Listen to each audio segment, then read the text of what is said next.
We close here tonight with more unusual weather now in the northeast. South Australia is in the grip of another December heat wave, and it's forecast to continue well into the new year. That massive flooding is part of the wild weather in recent weeks. Forecasters are warning of more chaos as fierce storms and floods continue to batter the southern United States. One local official said today, nobody that is living has ever seen anything like this.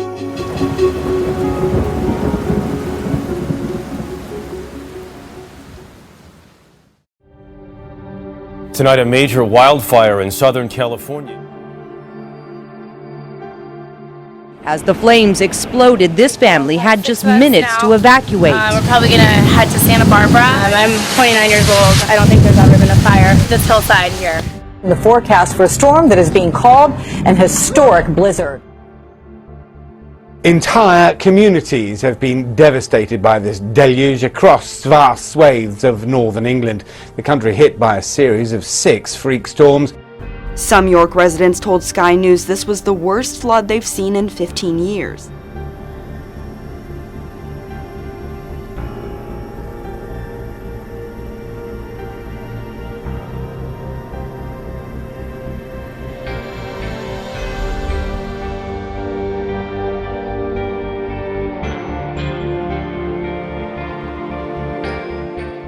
Historic winter floods have killed at least 22 people this week in the Midwest. It has washed away homes,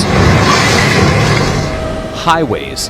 That is Highway 141. And shut down water treatment plants. You're in a scenario that no one here has ever been in. I mean, if that river hits the targets that are predicted right now at that Chester gauge, that is higher than the Mississippi River has ever been.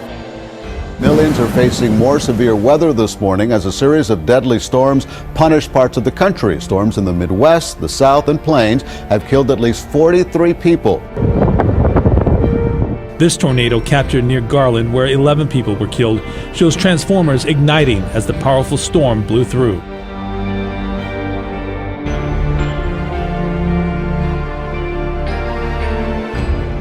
This is the worst I think anybody's seen it.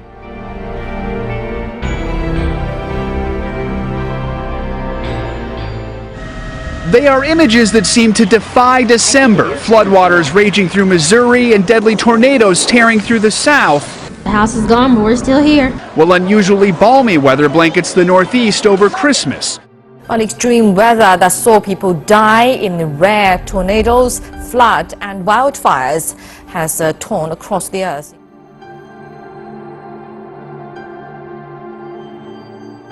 Heavy rains in Paraguay, Argentina, Brazil, and Uruguay have led officials to evacuate tens of thousands of residents.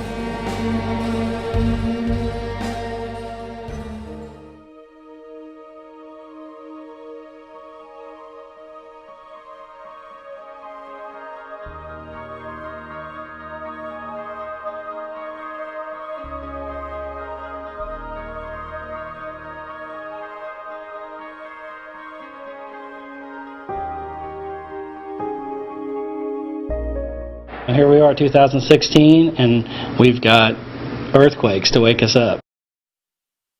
We're having another earthquake right now. The studio lights are shaking as we speak. We just had a big earthquake. Yeah, that's a big one. Yeah, that one was a big one. So you saw it here live. Wow. Another one. Wow.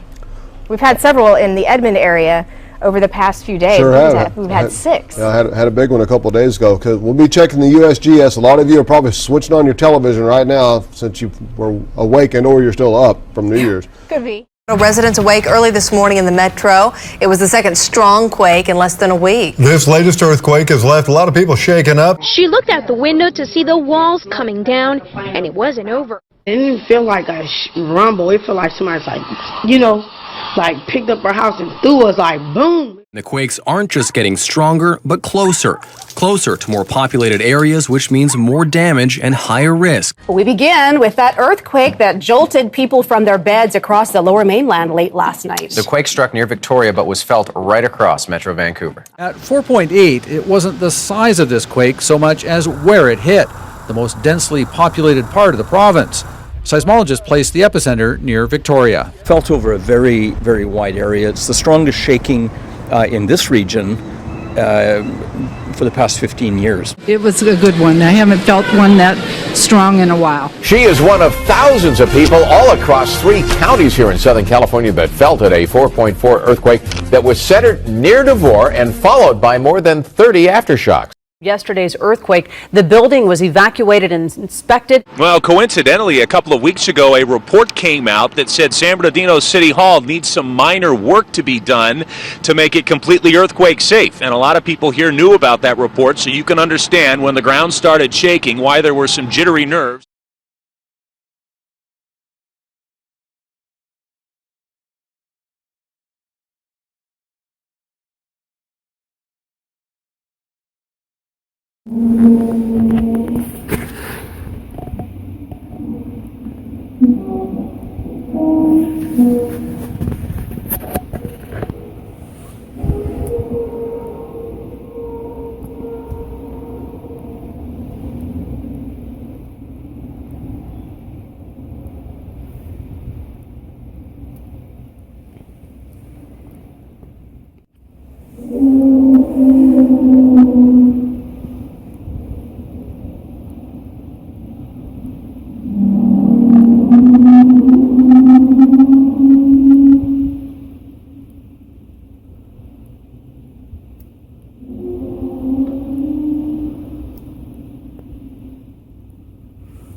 Evet, yer Sarıyer Maslak.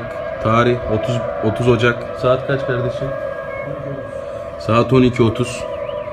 Yaklaşık 2,5-3 saattir garip sesler gelmekte. Dinliyorsunuz sesleri.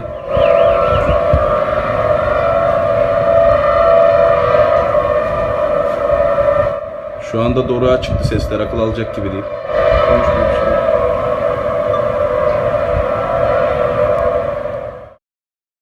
So you're just going to see immorality, you're going to see perversion, the increase of homosexuality, and also we're seeing major pushes on transgenderism. It's amazing to see the reports that are coming out there. According to the Commission on Human Rights, landlords, employers, and businesses are being warned they could face fines if they purposely call a transgender woman him or Mr. when she prefers a female title. Also, if she is banned from using a woman's restroom. The guidelines also say dress codes requiring men to wear ties and women to wear skirts are discriminatory. Area school removed a book about transgender issues from its curriculum. But as News 3's Keely Arthur reports, a group of Mount Horeb community members still wanted to hear the story. For as long as I can remember, my favorite color has been pink. A children's book reading is exactly what you'd expect at a public library. Most of all, I love mermaids. But the subject of Wednesday night's story was something that some might not find so typical. The doctor spoke to my parents, and I heard the word transgender for the very first time. Filling almost every space at the Mount Horeb Public Library, hundreds gathered to hear I Am Jazz, a story about a child who is transitioning from a boy to a girl. Being Jazz felt much more like being me. And we say these things in these briefings not to scare people, but to inform, to educate what's happening around the world. It serves as a wake-up call for those who are not paying attention to some of these news reports or those who are ignorant of the signs of the time.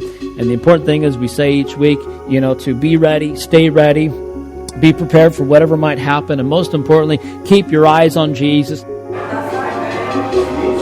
I think we're at a point where you don't need cash for most of what you need to do today already. So for us, it's a nice transition, shows that we're sort of, on top of the trend as well, the move over to the paperless receipts, everything of the sorts. On busy weekends like Black Friday, they were actually pulling people out of line with one of our mobile point of sale solutions and asking people if they wanted to go paperless. So if you're willing to get an email receipt, you could jump the line, pay with a card, and be out of here faster. This is something that we're starting to see how the world and the economies around the world are going to a cashless society.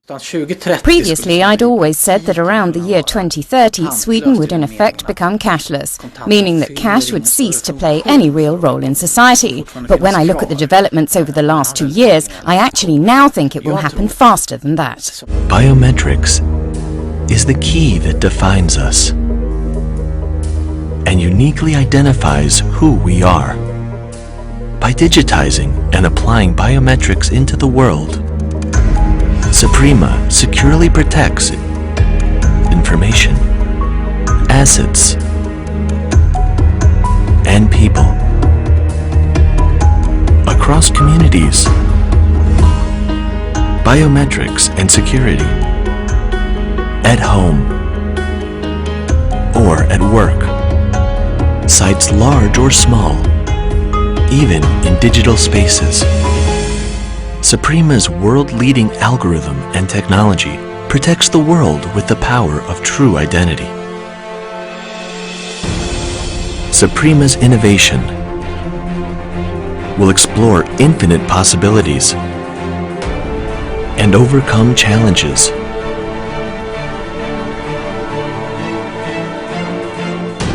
To introduce technologies that will lead the world to the next frontier.